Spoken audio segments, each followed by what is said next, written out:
Ted Cruz. They're angry. From Texas. They hate the president, and they're demanding of Senate Democrats oppose everything, resist everything, shut everything down.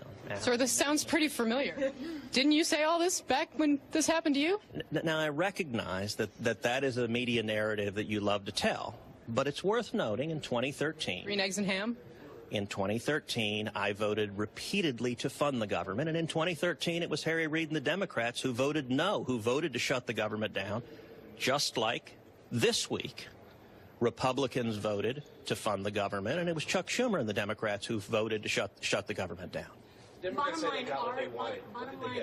line, are shutdowns a good use of leverage or not? Look, we should not be shutting the government down. I have consistently opposed shutdowns. In 2013, I said we shouldn't shut the government down. Indeed, I went to the Senate floor repeatedly asking unanimous consent to reopen the government. Sir, you stood in the way of that. Okay, that's factually incorrect. It's not, though. It's a wonderful media narrative. But only one thing actually causes a shutdown. When you have senators who vote to deny cloture on a funding bill. And when that bill comes up, you have a vote. A yes means fund the government. A no means don't fund the government.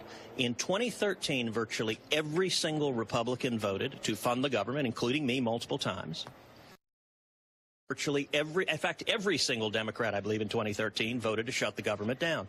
The same thing is true here. Virtually every single Republican voted this week to fund the government. Virtually every single Democrat voted to shut it down. Sir, that's simply not the case. This was about Obamacare funding. Which of those facts are incorrect? You insisted at that time.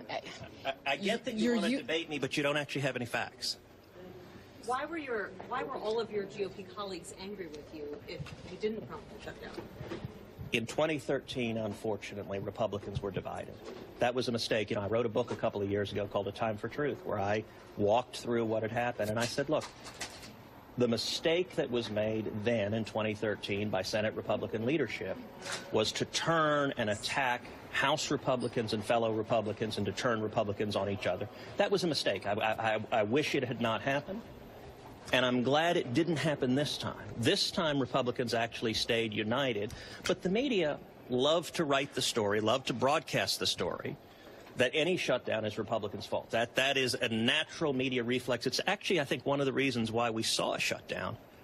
Because I think Chuck Schumer and the Democrats believed they could shut the government down, and reporters would dutifully blame it on Republicans no matter what the facts were. On this shutdown, do you support what Leader McConnell has done here to promise to take up DACA, to take some action to protect Dreamers in exchange for this temporary fix?